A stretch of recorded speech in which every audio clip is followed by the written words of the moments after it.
Yo, what's poppin'? Welcome to Bhroman Braapsody, and we are back at Motorcycles of Greensboro. And today we're gonna ride a Ducati, and we have talked about this bike before and its cousin, the Diavel. But today we have the Ducati Diavel. So in today's episode we're gonna ride this bike, share my thoughts with you guys. We've talked in detail about what the Diavel and the Diavel mean for the company. But before we do any of that, if you're new to Bhroman, give us a like and hit that subscribe button. We put out content every week and your support would mean a lot. It's me, it's your boy Bro, and I am your Bro-man.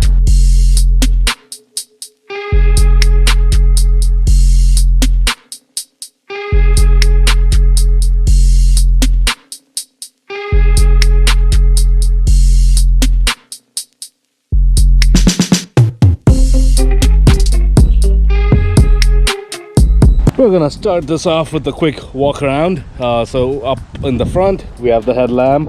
It's got a little DRL on the top. Nice looking design, sharp lines on either side. Intakes for your radiator. It's got turn signals here. These are the turn signals on the side, and just in case if you didn't know what kind of bike you're riding, it tells you it's a Diavel 1260.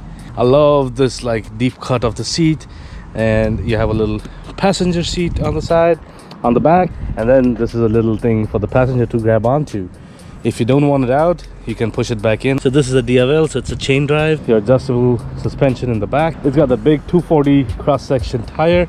I love that tire. Tail lights down below. Moving on to the side is the beautiful single-sided swing arm. It's a Ducati, you gotta have the single-sided swing arm.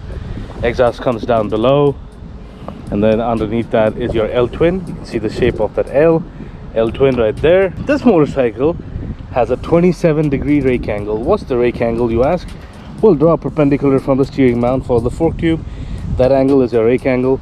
Shorter the rake angle, the more nimble the bike is, and larger the rake angle, the more stable it is at higher speeds, highway speeds and such. This is a cruiser, so it's got 27. Cruisers tend to have rake angles closer to 30, whereas sports bikes tend to have rake angles that are closer to 24. This has inverted front forks. So the front suspension, the front forks of a motorcycle consist of two parts, the larger tube and the smaller tube. The larger tube stays stationary, whereas the smaller tube goes in and out.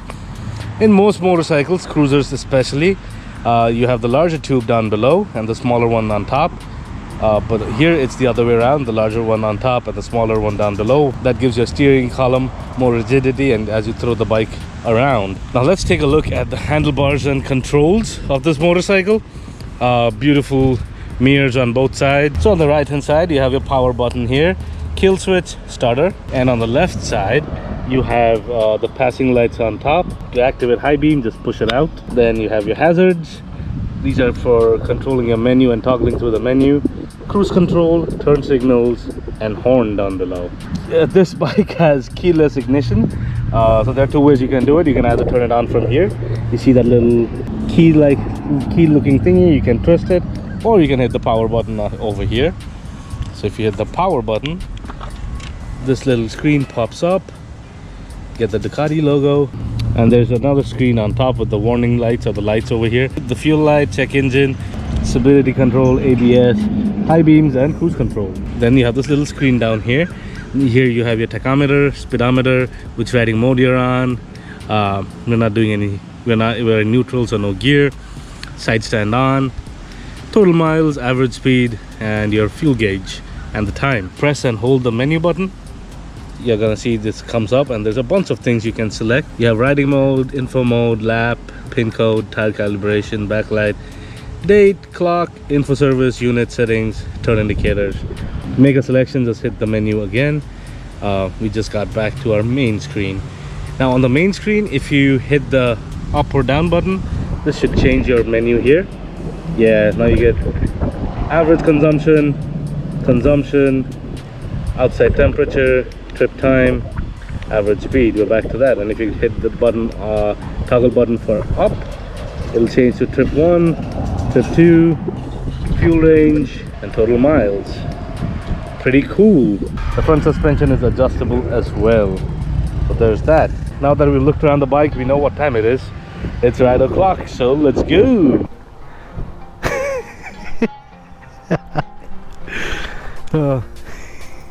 That's Paul, everybody. And we have Sam. Say hi. Feel like you know. Which means it's time to do our first test. Let's make a couple of U-turns and see how this puppy handles, shall we? Now this bike has 3 different modes. We're gonna start off in touring mode and we'll check out the other modes as well. So let's start off with a couple of U-turns. U-turns aren't bad.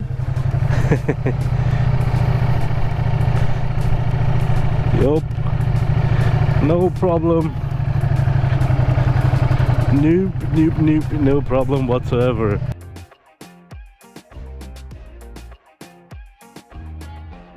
So sitting on this bike felt really good. The seat, the cut of the seat is such that as soon as you sit in it, you just sink into it, and it makes for a really comfy sitting position.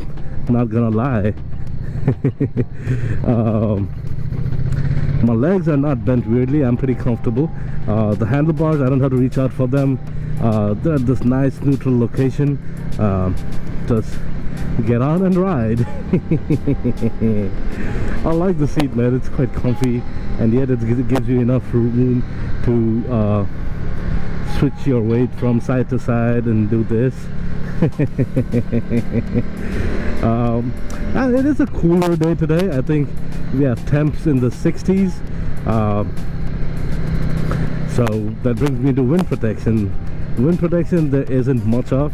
I'm getting a lot of wind on the upper body, lower legs, on my legs a little bit. I mean, this is the tank. The side of the tank is saving some of the air from hitting my thighs and stuff, but I'm getting a lot of wind in my feet. Yeah, but that's okay. I like how this is termed a cruiser by Ducati, but it's got a what? It's got a 9,000.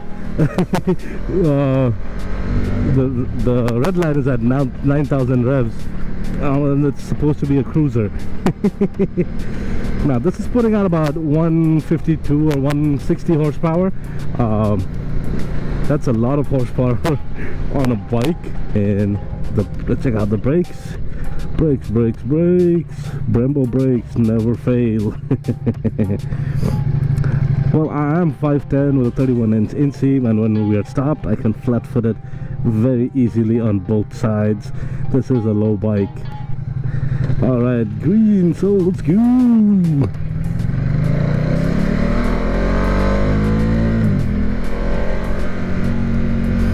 So in touring mode, it's quite well behaved and it does what you're looking for. The throttle response is good, but it's not super peppy. That's what it's supposed to be. I guess in touring mode you want to tour and just chill and whatnot. So the easiest way to go flip for the touring mode is just tap the menu button once. That brings up your riding modes. So I'm going to change from touring to sport. Tap that button again. That should change mode to close throttle. Now it flashes into sport mode. How about we do a quick little pull test in sport mode? Alright, let's go.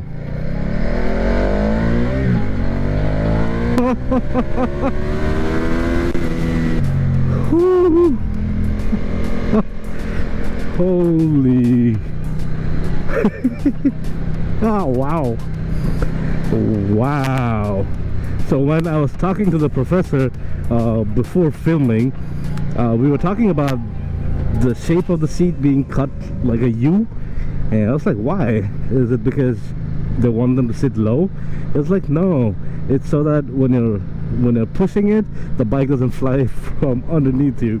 It sure felt like it's gonna just fly away. So I think that's a good job on that design by the Ducati engineers.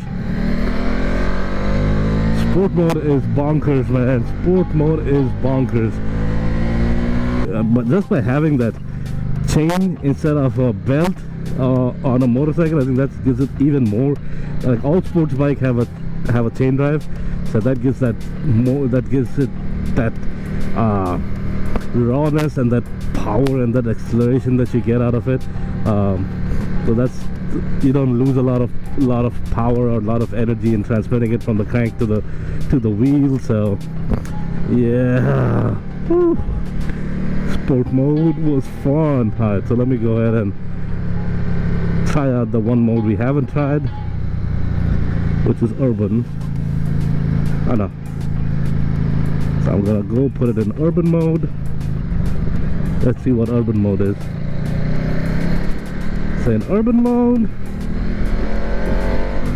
yeah, you have to give it a lot of gas for it, a lot of gas before it starts moving, but it still can. Oh, I quite like this bike, man. The seating position, I love the seating position. It's comfy. I'm not on a long loop or a long ride, but so far so good. So would this bike be a good bike for commuting? Yes, I think so. This does not have saddlebags or any kind of storage space, but if you throw a backpack, a tank bag and things like that, I think you can easily carry your laptop and your work stuff in it, no problemo whatsoever. And you're gonna have a lot of fun, man, commuting on this. Check out this balance. Oof. What about touring? Is it a good bike for touring? Well, this is definitely not a touring motorcycle, because it's not set up like a tourer. This does not have any wind protection or storage space like saddlebags and a tool pack and stuff like that. So I'm not gonna say you can go cross country on this. You probably could, but it's not set up to do that.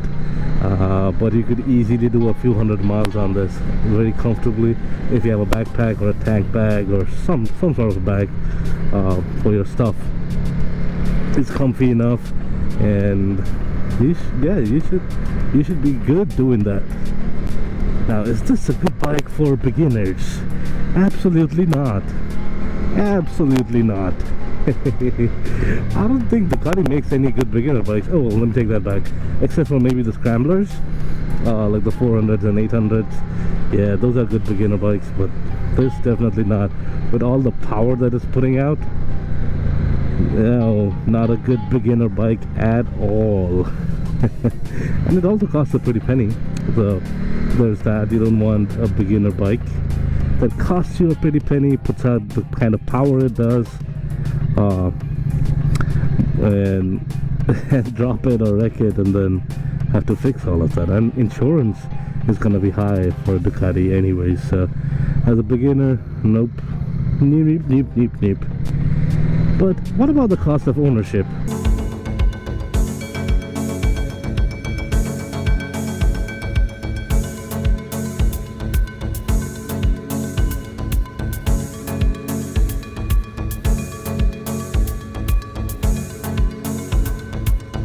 So, in conclusion, this bike, the Diavel, it's Ducati's power cruiser.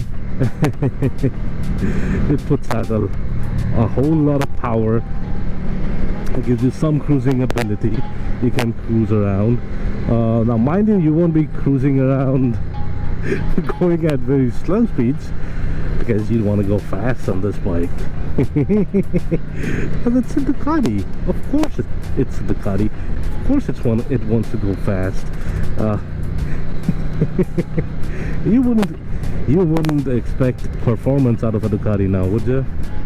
Now that's just silly if you thought Ducati would give you performance. That's a joke, by the way. Ducati and performance are quite synonymous. So that's what you get out of this bike. A whole lot of, and check this out, even in urban mode. Ah! Oh. And that's in urban mode. Dang it. Dang it, Ducati! It's a hoot. You're gonna have an amazing time on this motorcycle. Is the Diavel the bike for you? Well, you're in one of those categories that you want a bike that's powerful but still comfortable. You don't want to be hunched over. Yeah, this is a power cruiser. This could fill that thing for you. And head on down to your closest Ducati dealership and take one out for a spin and check it out for yourself. If you want a chain drive, you go with the Ducati Diavel. If you want the bell drive, you go for the X Diavel. The X Diavel is a little more comfortable in it has more of the touring ergonomics of a cruiser, or the cruising ergonomics of a motorcycle, of a cruising motorcycle. Well, thanks for watching, you guys. Keep your knees on the breeze, and I'll see you soon. Bro out.